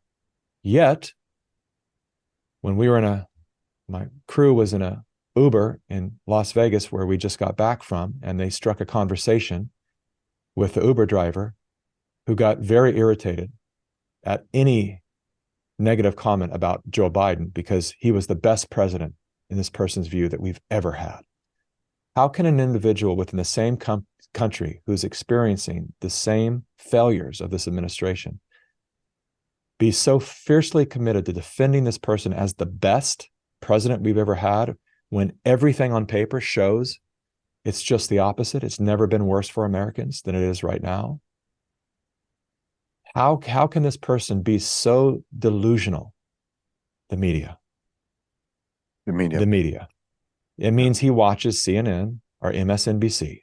I guarantee you. I didn't ask. I wasn't in the car, but I guarantee you that's what he watches. Those are and then there's other ones under him that have become almost as bad, but those are the two worst in our country right now. That the people who only absorb them, and CNN's the only news station that's playing on every monitor in every airport. They've bought it out. They want that to be the dominant voice. And those people don't listen to alternative media. They don't know. And so they have all these lies in their head, and they will fight. They will fight for those lies. And that's why when they're confronted with, give me one example. I watch people all the time that are on the street saying, give me one example. of where, whatever, where Trump is a racist, and they go, well, just obviously he is. Okay, good. Well, give me one example, and they go, it's just so clear. Okay, good. Give me one example, and they can't because they just know the media has said that, so he must be. Yeah. But they can't go, well, he did this, or they, give me one reason why Joe Biden is the best president of all time. Well, he's because he's doing a great job. Give me one example of where he's doing a great job. Well, he did the employment went back up. Well, that was only because employment was crushed by COVID. So it went back up a few points. It's not that it was at its base doing well. He brought it up beyond that. He opened up the gates so people could go back to work. That's not boosting employment. That's allowing the slaves to be slaves again. Like, what are you talking about? And it wouldn't, that kind of disconnect. And I know everyone listening to this show right now has family members and coworkers and people that they can relate to, like that Uber driver, that are so in their own delusion of another reality that they cannot grok the fact that they have been so lied to that they believe something that has no ground in reality. And that is all due to the media. They're dividing people, dividing us by sex. They're perpetuating the ideology that white people are evil. They're perpetuating the ideology that all people of color, black people and brown people, are oppressed and hated, that every cop is out to hunt them. They're perpetuating the most deadly, divisive, horrible rhetoric ever.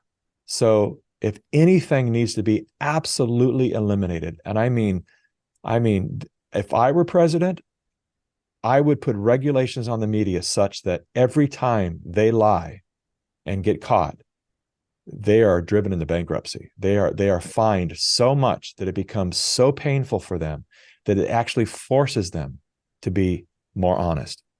That we need to do that. Here they are limiting us, the citizens, for daring to say, did the vaccine do some harm? You can't say that anymore online. But the media can get away with repeating, events, even changing history, and lying and saying this, it didn't happen the way that you guys saw it happening. This is what it really is, to create so much chaos, because they want everyone at war. They want, in my nation right now, what they want more than anything is civil war.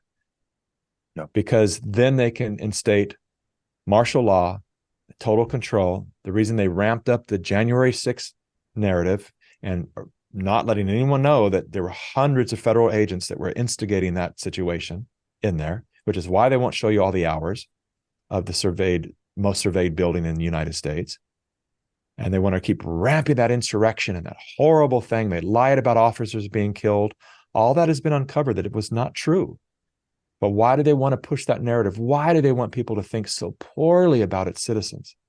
Because then we can stop them from uprising later, and we can pit them against each other as the perceived good and the perceived bad. And we can hopefully get them to war, and then we can come in with total control, because now we need to get this nation in order, and we can stop the 24 elections. We can do whatever we want to do because it's a matter of a national emergency.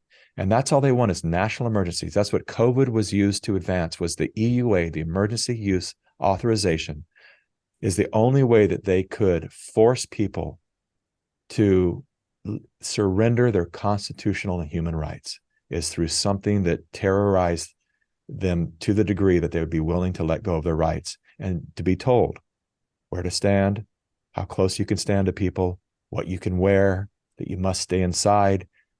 Doesn't have to make sense. We're going to leave the liquor store open. We're going to leave the strip joint open, but we're going to close your health food store. We're going to close the gym. We're going to close the park.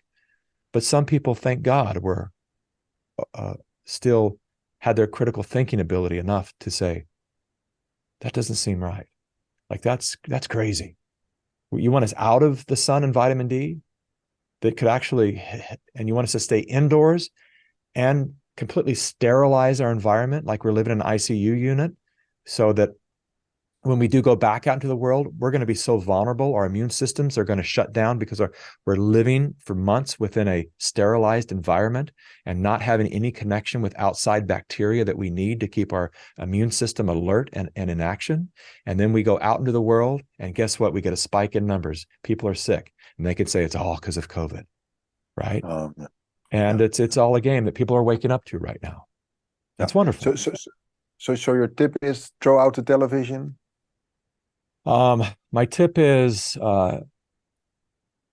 we have a television, we have televisions, and we only use them for movie night with our kids, and we'll watch very select movies. And so I'm not anti-television. Again, like AI or anything that we've talked about on this program, we use it. We don't give it the opportunity to use us. And I have a 9-year-old and a 12-year-old. My boys are very up to speed on what's happening in the world. They know, even when we watch a movie, my 12-year-old is kind of annoying, but I love it at the same time. He'll pause. Sorry, guys. Look how they're trying to manipulate us right now. So, and he'll point out in the movie, and it's always really incredible observations. I'm like, I didn't even see that, buddy. That's a great job. You're right. Let's rewind and watch it again. You're right. Wow. So they're highly alert of what's going on around them. And you can teach your children to be, bulletproof in that way. If they understand that there's, as G. Edward Griffin says in The Great Awakening, a real war for your mind, then they start to understand, that all of these things, that especially the thing, just like sugar, sugar tastes wonderful. We all love the taste of sugar. And it's one of the most deadly additives, foods that we can possibly consume is sugar. So it's like, boys understand this. A lot of the stuff that's fun, entertaining, tasty, exciting is the opposite of what you should choose. So if you can become disciplined enough to recognize, like, if this, even though I'm craving it right now, I'm going to be disciplined. My boys know that it's like, we go to the gym together a lot and we work out. And I said, it's like building a muscle. Every time you resist something that you crave, you're building strength. And the reason we have such a drug issue in America is because so many people didn't build that muscle. And so when they got older, instead of coping with their emotions, they just wanted to take a pill. And that just taking that pill a few times, a little more, okay, another month, whatever. Then next thing you know, they become dependent upon that pill, that medicine, whatever it is, because they don't want to deal with actually what's going on inside them.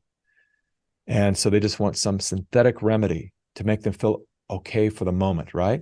And the moment, this is again how we perpetuate all the bad stuff in the world. The moment we take responsibility to become responsible, just to become responsible enough to go, I really, really want this. I did that in Vegas, all this stuff coming at kids in Vegas. You walk down the street and buy this flashy thing, this helicopter thing, whatever, all these people trying to sell. And I had to sit down with the kids, or with a group of kids. And I said, they didn't understand. It's like, oh no, he just wanted me to take a picture with him. It's like, no, he's going to charge you money. That's what that game is about. It's not just a guy dressed up in a costume. He's there to take your money. And so you have to be aware that this is the game that's happening here. And it was amazing to watch the kids, just that explanation. So they understood the environment that they're in and the intention of the people that were smiling and fun and lit up with lights.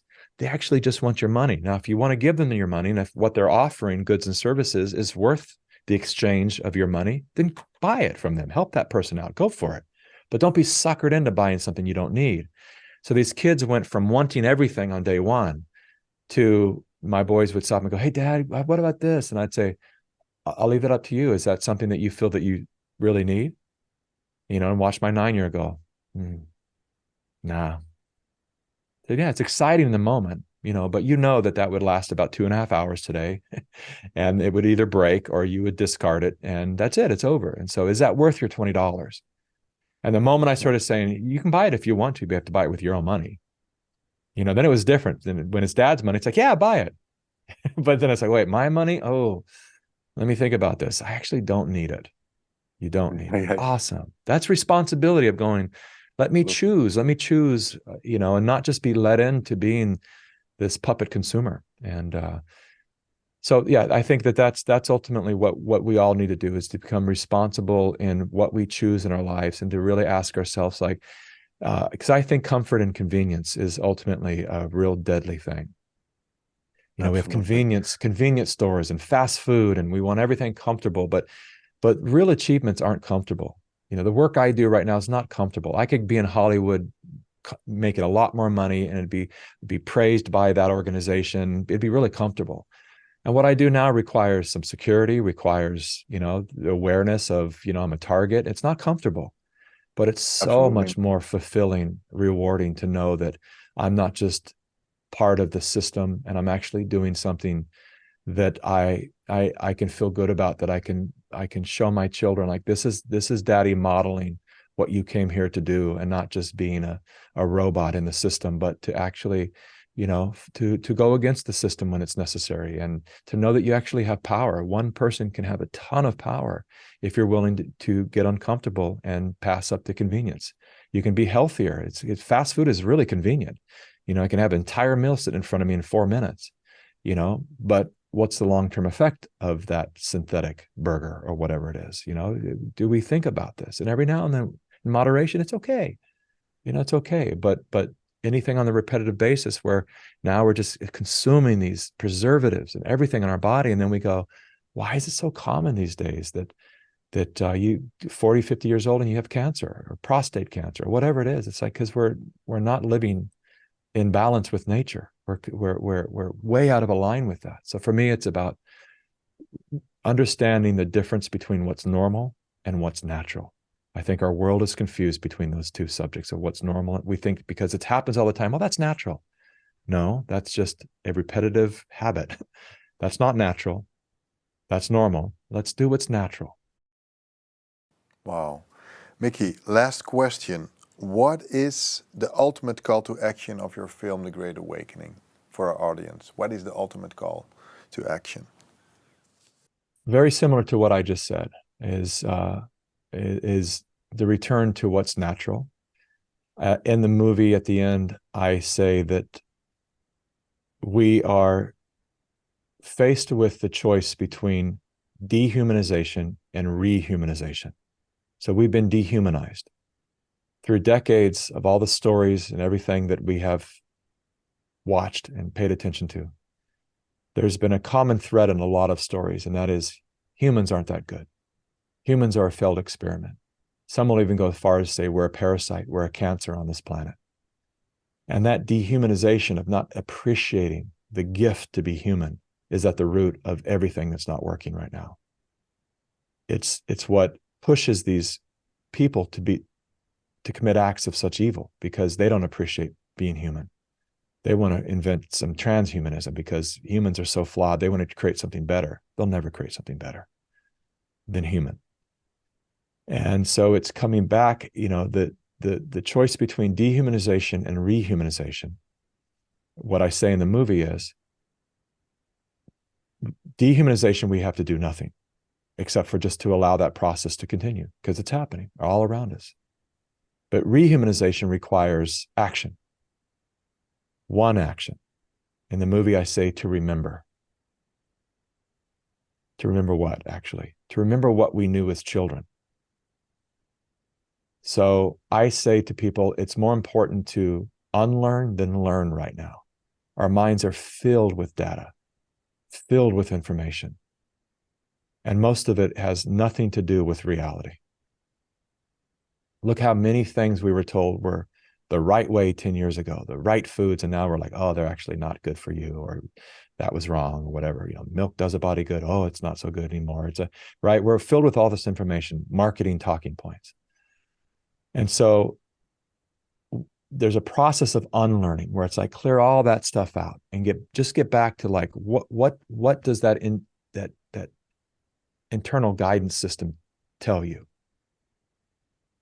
And when I say remember what we knew as children, before we had all this data shoved into our brains, all this misinformation,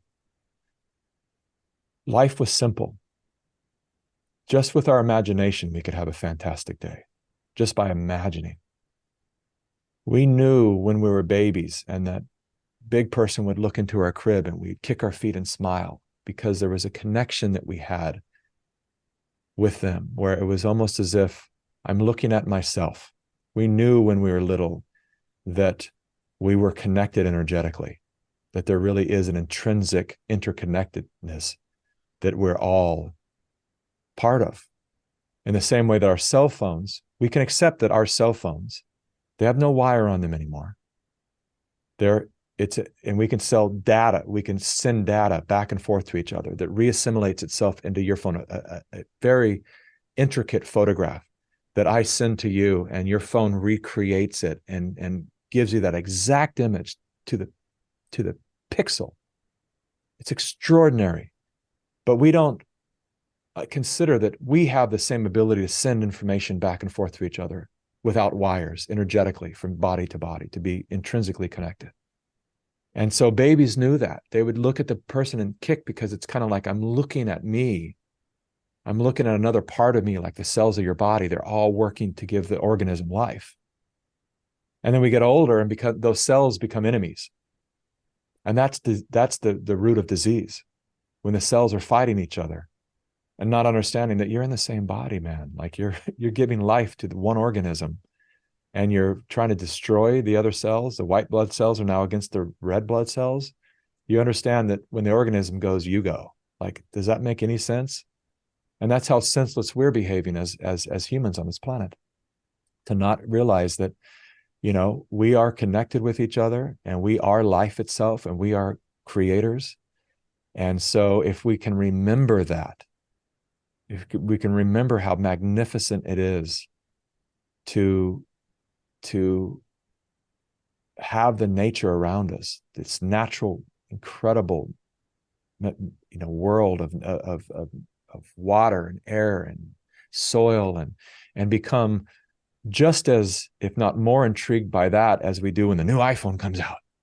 That's so exciting to everybody, but a river is like, yeah, whatever, it's a river. And so when we retrain our attention to respect and admire nature again, then we become more aligned with nature, and our lives become it flows in a natural form without all the upsets and drama and suffering, depression, and disconnectedness and loneliness, and all these things that people are experiencing right now. And that is the outcome of us placing our valuable attention on things that don't matter and discarding the things that truly matter, which is each other. Wow. Well, Mikki, I'm getting one more question from our production team, and I think it's an urgent one. Dr. David Martin is predicting new lockdowns. He predicts that new lockdowns are coming. What is your prediction? What are your thoughts on that? Yeah, it's a wonderful thing. It is happening, and it's wonderful. It's already happening here in the States. They're starting to do mass mandates again in the United States. And so that'll spread all over the world. But it's wonderful because I say more faster. The more that they throw at us, the faster that they do it, the more people wake up every single day. It's going to be a very different experience this time when they try to lock things down. The people are not having it now. We've done it. We played the game. We understand, a lot of people understand the results weren't what we were promised they would be. The people who got 3-4 booster shots that realized, wow, they still get COVID. Matter of fact, they get COVID and other things more frequently than their friends who refused the vaccine. So they're pissed off because they trusted the science. And so they're going to start to see that the people aren't going to play the same game. There'll always be parts of the society that are just, they watch the same news programs, and they're going to go right back into the panic mode and play the game. And a lot of people are going to say no. I just put out a newsletter yesterday, and it had a step-by-step instructions of how we win. That was the subject line. This is how we win. How we win, and what we just discovered here in America and beyond, the power of boycott is huge. We're the ones who prop up all these major companies that are doing damage to our society. We're the ones who pay them. We pay them with our attention and we pay them with our dollars. And when Anheuser-Busch crossed the line, we showed them, and it cost them $30 billion. When Target crossed the line, my family and I, the closest major store to us is Target, and we'd go there weekly. We haven't stepped foot in a Target, and we won't, except to use the bathroom one day when I was traveling. It was the nearest bathroom. And I will not give Target $1. And when we understand that that is our power to vote, every dollar we spend is voting for the future that we choose. And when we are responsible and we don't cave to convenience, it's again, when I say comfort and convenience, it's more convenient, it'd be much more convenient for my family to shop at Target. We have to drive an extra 20 minutes to shop someplace else. And quite frankly, this other place isn't quite as robust as Target and its product supply. That's okay. Maybe we don't get exactly what we want. So it's not convenient for us.